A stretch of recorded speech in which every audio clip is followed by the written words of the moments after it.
लगभग 4.6 अरब साल पहले पृथ्वी नाम की कोई चीज नहीं थी। न कोई विशाल महासागर, न ऊंचे पहाड़, न घने जंगल और न ही जीवन की एक भी धड़कन।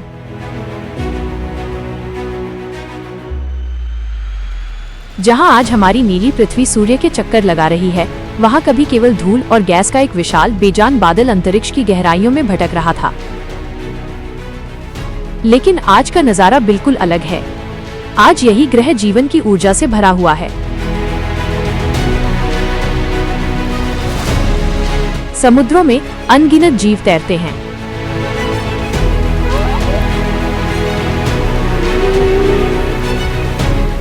जंगलों में लाखों प्रजातियों का बसेरा है।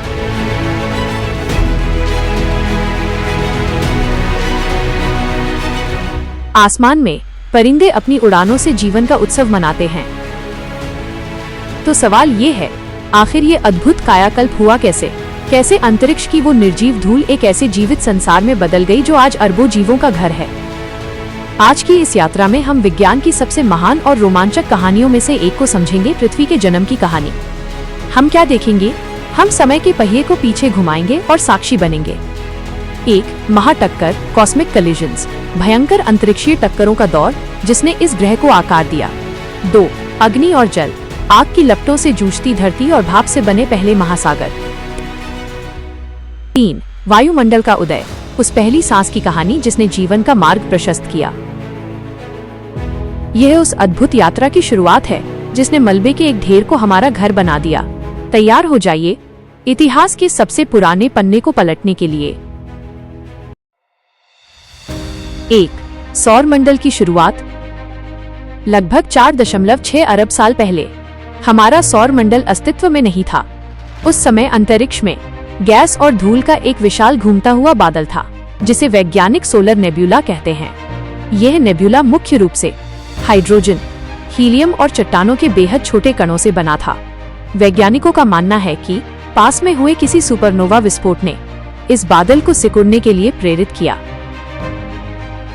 जैसे जैसे गुरुत्वाकर्षण ने इस सामग्री को अपनी ओर खींचा, ये बादल तेजी से घूमने लगा। धीरे धीरे इस घूमते हुए चक्र का केंद्र और अधिक गर्म और घना होता गया। आखिरकार यही क्षेत्र प्रज्वलित हुआ और बना हमारा सूर्य।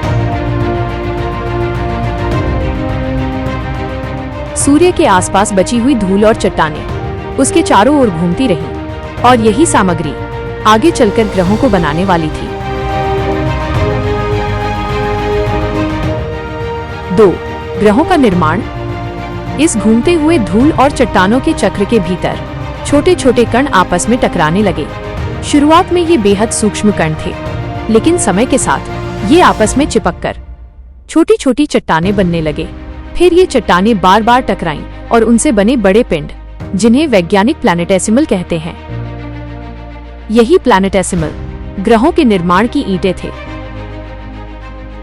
लाखों वर्षों में गुरुत्वाकर्षण ने और अधिक सामग्री को खींचा। कुछ प्लैनेटेसिमल इतने बड़े हो गए कि वे प्रोटोप्लैनेट बन गए। इन्हीं बढ़ते हुए प्रोटोप्लैनेट में से एक आगे चलकर बनी हमारी पृथ्वी। लेकिन उस समय पृथ्वी बिल्कुल भी वैसी नहीं थी जैसी आज हमें दिखाई देती है। वो एक पिघला हुआ और अराजक संसार था। जब पृथ्वी बन रही थी, तब पूरा सौर मंडल बेहद खतरनाक था। विशाल उल्कापिंड और धूमकेतु लगातार ग्रहों से टकरा रहे थे। इन टक्करों से उत्पन्न हुई ऊर्जा ने पृथ्वी को लगभग पूरी तरह पिघला हुआ लावा बना दिया। पूरी पृथ्वी मानो आग के महासागर में बदल गई थी। ग्रह लाल चमक रहा था, हर जगह ज्वालामुखी फट रहे थे। न पानी था, न ऑक्सीजन और न ही जीवन। लेकिन इसी समय पृथ्वी के इतिहास की सबसे नाटकीय घटना होने वाली थी। 4. वो टक्कर जिसने चांद बनाया। वैज्ञानिकों के अनुसार लगभग 4.5 अरब साल पहले मंगल ग्रह के आकार की एक विशाल वस्तु पृथ्वी से टकराई। इस वस्तु को वैज्ञानिक थिया कहते हैं। यह टक्कर इतनी शक्तिशाली थी कि पृथ्वी से विशाल मात्रा में चट्टानें और मलबा अंतरिक्ष में उछल गया। कुछ मलबा अंतरिक्ष में खो गया, लेकिन बहुत सा मलबा पृथ्वी के गुरुत्वाकर्षण में फंसकर उसके चारों ओर घूमने लगा। धीरे धीरे यही मलबा एक साथ जुड़ने लगा और लाखों वर्षों बाद इसी से बना हमारा चंद्रमा। इस घटना ने पृथ्वी के भविष्य को बदल दिया। चंद्रमा ने पृथ्वी के घूर्णन को स्थिर किया और महासागरों में ज्वार भाटा पैदा किया। यदि यह टक्कर न होती तो शायद पृथ्वी पर जीवन आज जैसा कभी विकसित ही न होता।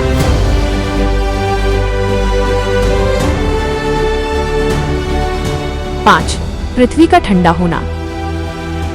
लाखों वर्षों तक भयंकर टक्करों के बाद पृथ्वी धीरे धीरे ठंडी होने लगी। पिघली हुई सतह धीरे धीरे जमने लगी और इस तरह बना पहला चट्टानी क्रस्ट। लेकिन पृथ्वी के अंदर अब भी अत्यधिक गर्मी मौजूद थी। आज भी पृथ्वी का केंद्र सूर्य की सतह से भी अधिक गर्म है। जैसे जैसे पृथ्वी ठंडी हुई, ज्वालामुखियों के माध्यम से गैसें बाहर निकलने लगी। इन गैसों ने मिलकर पृथ्वी का पहला वायुमंडल बनाया। लेकिन यह वायुमंडल आज के वातावरण जैसा नहीं था। इसमें मुख्य रूप से कार्बन डाइऑक्साइड, जलवाष्प, मीथेन और अमोनिया थे। ऑक्सीजन लगभग न के बराबर थी। 6, महासागरों का जन्म। जब पृथ्वी और ठंडी हुई तो एक अद्भुत घटना घटी। वायुमंडल में मौजूद जलवाष्प संघनित होने लगी। पूरे ग्रह पर विशाल तूफान बनने लगे। हजारों वर्षों तक लगातार बारिश होती रही। यह बारिश पृथ्वी की सतह के गड्ढों और घाटियों में जमा होने लगी। धीरे धीरे यही क्षेत्र बन गए पहले महासागर। कुछ वैज्ञानिक यह भी मानते हैं कि धूमकेतु और बर्फीले उल्कापिंड पृथ्वी पर अतिरिक्त पानी लेकर आए और इस तरह पृथ्वी विशाल महासागरों से ढक गई और यही पानी आगे चलकर जीवन की नींव बना।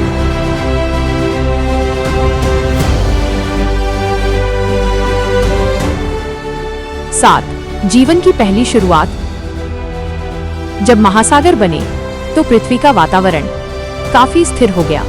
महासागरों की गहराइयों में जटिल रासायनिक प्रक्रियाएं होने लगी। सरल अणु मिलकर और अधिक जटिल कार्बनिक यौगिक बनाने लगे। लाखों वर्षों में इन्हीं यौगिकों से पहले सूक्ष्म जीव बने। ये जीव बेहद साधारण थे, लेकिन यहीं से शुरू हुई पृथ्वी पर जीवन की लंबी यात्रा। इन्हीं सूक्ष्म जीवों से आगे चलकर विकसित हुए पौधे, जानवर और अंततः मनुष्य।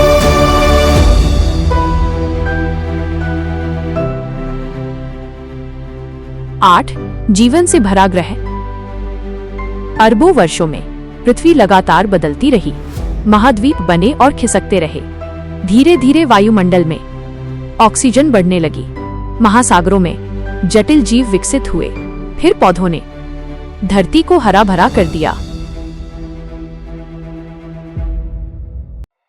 एक समय डायनासोर इस ग्रह पर राज करते थे और लाखों साल बाद इस ग्रह पर प्रकट हुआ मनुष्य।